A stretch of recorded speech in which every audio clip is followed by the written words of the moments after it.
So during the planning process, we do need to ask specific questions that revolve around how we're going to design the network. And so when we're interviewing people, when we're surveying how the business operates, we need to think about some specific questions. And they're designed around these items right here. So what are they? Well, the first one is we need to ask questions and we need to determine what type of network do they need. Are they going to need a peer-to-peer design, or are they going to need a client-server architecture? Now, we also need to think about the network cabling that they're going to need. Are they going to be okay with our standard twisted pair cabling, or are we going to have to implement fiber optic? Well, what about wireless? Maybe they need to move around freely within certain areas. Maybe, for example, one department is the design department, and they all have tablets that they design on, and they're all set up on Wi-Fi. So you need to look at the cabling needs as well, and that's based upon the bandwidth that they need, their security concerns, and also the mobility concerns of their devices that are going to be connected to the network. We also need to look at their printer requirements.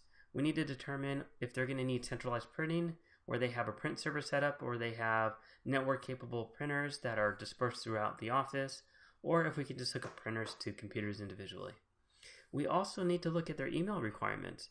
Are we going to set up our own internal email server, or are they going to use an external host that's going to be providing them email services themselves?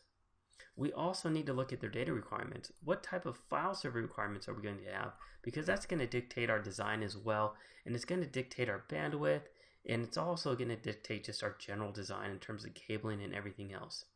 And then lastly, we need to consider our network security requirements. And so when you're talking to the business, we need to determine what type of network security requirements are in place. What type of data is going to be on that network?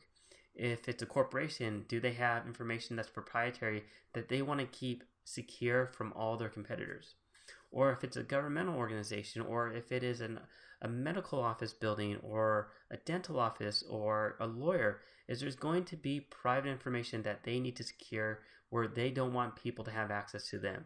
So for example, if it is governmental, there's certain requirements that you have to follow.